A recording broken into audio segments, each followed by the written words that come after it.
Hello, and welcome to round 2 of the Parenting Roundabout podcast for the week of February 27th. I'm Catherine Aleko, and I'm here with Terry Morrow. Hello. Usually on this podcast, we talk about parenting issues, but once a week, Terry and I like to get together to discuss TV, movies, books, and other entertainment topics because it's nice to talk about something other than parenting for a change. So this week, we continued with our 2 TV series watches, Brothers and Sisters from the past and Shrinking from the present. Right now. Yes, just came out. Well, as you're hearing this, a few days ago. But so this was episode 6, Imposter Syndrome. Yeah. In which everything did not go anyone's way, basically, except for Brian. Yes. And then there was an ending that I truly hated. In which I guess you could say things were going Jimmy and Gabby's way, but thank you. No. This episode, as with many episodes of Brothers and Sisters, this episode of Shrinking had me consistently saying, no, don't do that. Don't do that. Yeah, don't do that. Mm-hmm. Paul, don't take the whole thing of gummies with your wine. Yeah. Brian, don't do that huge proposal in front of everybody. They're right. It's not fair to Charlie. No. And, Alice, no, don't do that with Sean. No. Don't try to kiss Don't humiliate yourself. Oh, no. And then, of course, the biggest oh no at the end was Jimmy and Gabby smooching and, we are to understand more than that. Because Gabby has been talking the entire episode about how she just can't connect with guys she's trying to have sex with. She just can't do it. Oh, no. Yeah. In which people complicate their lives in unpleasant ways. But the party is such a disaster. The party at which Brian was going to propose was such a disaster that he winds up sort of proposing as he's like saying the litany of things that went wrong. Right. And I was going to propose, I was doing this, and Charlie goes, yes. So right. Charlie seems like a good egg. He is a dude who is, yep. He has the benefit of being bemused by his beloved and not annoyed by him. And that will serve him very, very well in the future. Right. Exactly. He can see through all the bravado and just, connect. So good for him. He's an appealing presence. Yes, he is. And also appealing, as always, in the +1 department is Liz's husband, played by Ted McGinley, who just is resolutely cheerful, no matter what you throw at him. Yeah. He's just past the point of caring on all this stuff, I think. Even when Paul consistently believes he's the waiter at this party. Yep. He'll correct people, but he does it with a smile, and it doesn't seem to really bother him. Right. So he'll go next door and get a popsicle if that's what you need. That's right. And he is the kind of guy that comes over to his next door neighbor's house for a party and says, "We came early to avoid the traffic. Yuck, yuck, yuck." What? Just as we have said before, such a nice bit of seasoning for all these people who are perhaps all up in each other's business and thoughts way too much. He's just rolling through. But, so much cringe otherwise. Yeah. And Paul is, overdoes it on the gummies because he having told his daughter he has Parkinson's, she is now I don't know, some of us may relate to, going to come and take charge. Yes. She has the appointments. She has everything. She's going to go to they're going to go to the neurologist. They're going to go to the occupational therapist. They're going to do this. They're going to do that. And Paul is like slowly seeing control of his life flow away from him. Yes. And that's when he grabs the container of gummies and goes to town. And just starts stuffing them in his mouth. Yeah. So I can relate, man. I can relate to both sides of that so well. Mm-hmm. There's something that I think about a lot with adults of my acquaintance with disabilities, and even my own kids to some degree, the issue of agency. That, yes, they're clearly not able in many cases to make these decisions for themselves, and yet they are adults, and adults have the right to make decisions for themselves. And it's kind of heartbreaking to take that away, even when you feel you are doing it for a good reason. Right. And so that is going to be the conflict, I think, between Paul and his daughter, is that he still wants to do he's going to still want to do what he wants to do. And she's going to want to say, you are no longer allowed to make those decisions. I am. And yikes. And also stinks for her because, she has a pretty full life and now she's going to feel like she has to take this and she has to do this. And they don't really have that kind of relationship. So unpleasantness ahead there. Yeah. The past non-relationship definitely adds, it adds complication. It does. To it for both of them. Yeah. Yeah. So, I mean, this, it still had some very funny parts. Yes. But yeah, like you said, a lot of cringe. And, not in the sense of cringe comedy, but of like, oh no, don't. I mean, very real situations and things. Yes. I mean, like the first time everybody has seen Jimmy basically since the funeral and they're all, oh, you had such a wonderful marriage. Oh, your wife is so wonderful. It's like, I understand why they're saying that. And yet, wow, do you not want to hear that at this point? Right. Even if it was as great as they're saying. And he is having doubts and thinking over every bad conversation they had and every bad look that she gave him. And, starting to go down the spiral on that. Right. And despite Gabby's reassurances that we were friends, she loved you, stop it. Right. Let me do something to distract you. Apparently. Oh, no. After she just saw him puke his guts out all over his piano, multiple times. Ew. Really? I don't care how many times how much mouthwash he's used. You want to kiss that mouth right now? Yeah, no. Oh, dear. Complicateder and complicateder get these people's lives. Yes. And, just... Poor Alice. Oh, man. Yeah. That was rough. Understand why she did what she did, and he's given mixed signals, Yeah, he You're is. a grown man who's letting a high school person into your life. Mm-hmm. What do you think she's going to think, man? Yeah. Ouch. I mean, that was an ouch either way it went. True. Yes. Best just not to open that box at all, honey. Just leave it alone. Mm-hmm. But, she's vulnerable too, and she's going through things too. And right. Wow. This kind of episode. Generally, this show is one of those, geez, I wish I could hang with these people. They seem like a lot of fun. And this one was, whoa, my life is so much simpler than theirs. I'm backing away. Thank you, God, that my life is so much simpler than theirs. Mm-hmm. Wow. Yeah. And we're getting awfully close to the end of the season for a episode that opens this many cans of worms. Mm-hmm. Well, we have, I think. Is it 8 4 or is it more? 10? We have 4 more? I think it's 10. Yeah. All right. I sure hope so. Yes. Because, Mm-hmm. I really enjoyed the conversation in the kitchen of their office, I guess. How big is this place? And there are only 3 therapists in it? This is what I'm saying. How do they make money exactly? Exactly. I gotta think real estate in Pasadena is kind of pricey. Each person's individual office is gigantic. They have the kitchen. They have about 1 or 2 patients each, it seems like. So, yeah, I don't know how that's working. It has the look of a huge facility. Maybe they just rent 3 offices in it, but nobody else is ever around. No one's there. Yeah. It's like... It's, if this were COVID times and people were just doing everything remotely, I could see, but it seems awfully underpopulated for 2023. But anyway, we are not to worry about that. No. But anyway, in the they kitchen, wash over you. Where Sean was there in the kitchen and Paul was talking directly to Jimmy, but saying everything he was saying was for Sean, and Sean is just laughing in the background.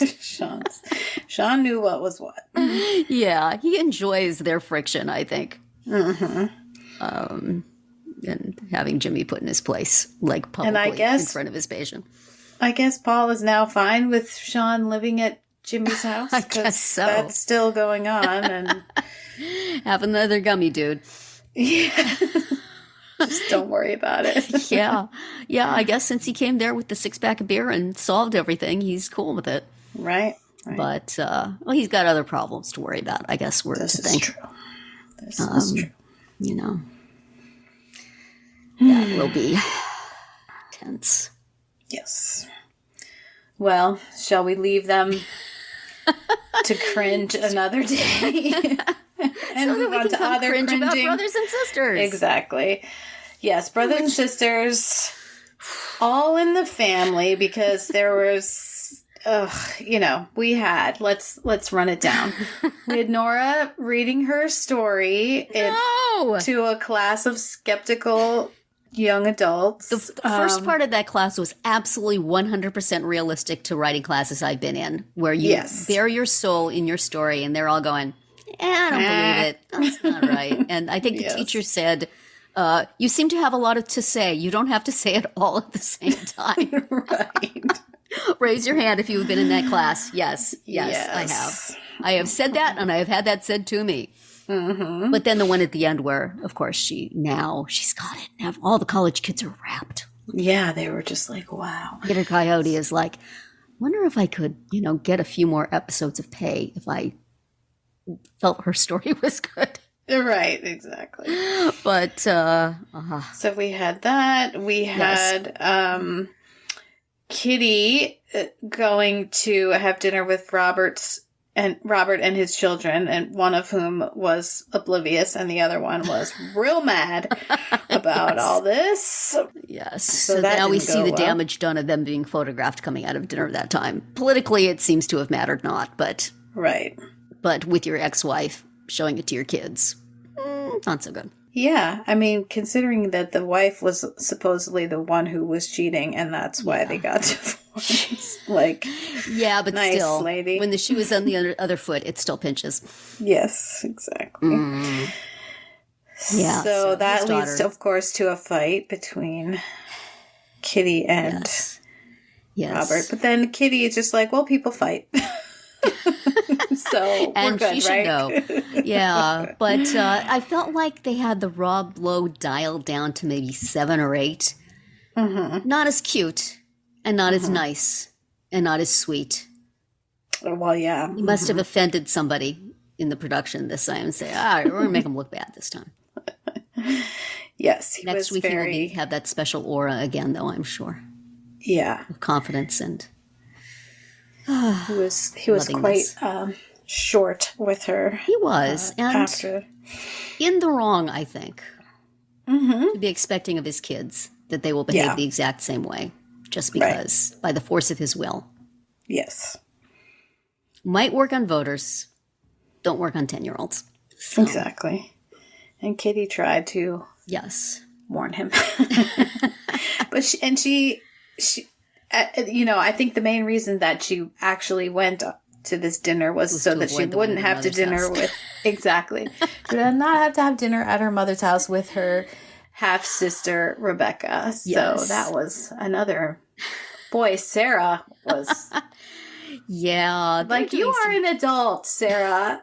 Like, cool it. Some pretty savage character assassination for Sarah here. I don't know who Rachel Griffith ticked off, but... Yeah. She's just, she says to her mother, I am astounded by your compassion. Who says that? I'm astounded by your compassion. I wonder why it doesn't extend to me. And I'm like, because you deserve punishment. You did a bad thing. You have done many bad things. Exactly. Go to confession, Sarah. This is what I'm saying. You're not Catholic, but still, it could do you some good. You might feel better. Oh, so the party. The dinner. Yes. The dinner. The not dinner. Good. Kevin takes your advice. Yes. And tries to get a... thank you, but not while you're sitting at the dinner table, man. Tell her to go comb her hair and then go pick it out of the comb. Right. But Justin has the... Suddenly they have the conversation about the DNA of this woman that you have been suggesting that they have remembering all that they don't trust Holly and that they are going on the word of Holly plus the password. Right. But then, of course, Tommy now feels like he has to instantly, right now, know the paternity of his unborn children. Right. You can do it when they're born, man. Mm-hmm. you don't need to, like, do amnio for that. Right. Stop it. Which, would that even work? I don't know. I don't know, but, yeah. So this is all silly. And then they have this dinner, which is either just the first time ever that all the walkers have not talked around the table. And then it becomes their usual vibe. And then, yes, you know, things get said and Kevin pulls Rebecca's hair right there at the dinner table while Justin is like trying to get him to stop. And they fight over her water glass and silliness ensues. And she finally, you know, has had it with them. And, I guess Nora says something nice to her that sort of calms the situation. But what she takes away from all of this, does Rebecca, is I could have had all that fun all the time. And instead I was an only child. Why did you keep me from these crazy people? So, these mean, Holly cannot crazy win people. Either way. Yeah. I wish I could have grown up with them doing those things. Man, she's just, Holly can't win. And, you know, I don't feel a whole lot of sympathy for her. Right. Because she could at many times along the way have done something about this, but including a DNA test. But yeah, I don't know. Oh boy. Yeah, Justin continues to be the most well-adjusted really? And although thoughtful person in the bunch. He does say, and I mean, this is spoiler territory, I guess, but his proof that Rebecca is indeed their sister is, she's hot, I feel nothing. Right. If only. Anyway, we'll see where that goes, but. Right. And at the end, Nora, as she's reading her story about Dora, we see Nora taking her wedding ring, and throwing it into the ocean. Yes. I'm thinking, nobody in the family wants that heirloom. I mean, I guess it's tainted, but still, I don't know if I were one of her children that I would be happy she did that. It's just like Titanic throwing this, what was it called? The Star of the Ocean. Or probably not worth quite as much. The ring. But, I don't know. If it makes her stop writing bad short stories, then throw that sucker, tie a rock around it. But, I don't know. The whole fiction thing is, I think, a bad idea. Yeah. But whatever. Well, it's like, in other, in TV shows about TV shows, or TV shows about movies, or about writing or whatever, it has to do what you need it to do. That's right. Narratively. Like, it has to actually be good or actually be bad. And that's not easy. So it's really not. You're setting yourself up. You're setting yourself a difficult task. You are. So, and then there was the whole plot with Kevin and Chad. Yes. Tangentially. Where Chad decides he's going to take Kevin to this premiere with him. And then Kevin gets a phone call. It starts with, "Please hold for Chad Berry's manager, just to clue us all in." Do people actually say that? Yeah. But anyway, so Chad's manager, played by David Paymer, who also directed this episode. Always nice to see him. Just is a man who is good at his job. You know what I mean? The manager knew exactly how to handle this. He played Kevin like a piano. Not saying, don't do this, it's going to ruin his career, it's going to cost me money, but boy, that's a pretty big commitment to make, to be with him when he comes out. That's, you're going to be responsible for that now. That's a big commitment. And Kevin is like, all right, I'm not going. Did he do research on Kevin and his many, many, many failed relationships? Right. Hey, all right, here's the angle. Has he met Scotty at one of some Hollywood event? Maybe Scotty clued him in. Boy, I dated this lawyer who just skedaddled at the first sign of responsibility. Yep. Yeah, so that worked. Kevin says, maybe find a starlet to go with. So, and then was. But yeah, like, Kevin, I mean, this is not sustainable. Yeah. So figure it out, man. And anyway, it's a odd week when, even with all the stuff going on Brothers and Sisters, it made us cringe slightly less than Shrinking. So yep. Shrinking, you get the trophy this week for, Right. Don't do that. Don't say that. Oh, what are you doing? No. Stop it. No. Can I have a popsicle? I need a popsicle now. Well, we shall see. We shall see.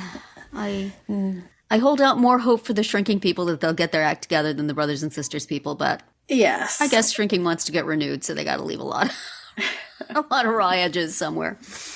Well, next week's Shrinking is called Apology Tour, and yes, some apologies are in order. So is there one for us too, for making us go, oh, right at the end too, the worst one, right at the end? Yes, for sure. And Brothers and Sisters, it's 3 parties. Not just one, 3 parties. And I bet they'll all be delightful and successful, and everything will be good. Yeah. Fun. I like a party. Does somebody throw up on the piano? I hope not. Can we all go walk around talking about how wonderful William was and what a good relationship he and Nora had? And yeah, well, we'll find out. But that's going to be it for our round 2 today. Please subscribe to our Parenting Roundabout podcast so you won't miss any of our episodes. We have something new for you every weekday. As always, you can find recaps, links, and an opportunity to comment on our website at parentingroundabout.com. Bye, Terry. Bye, Catherine. Goodbye, everyone.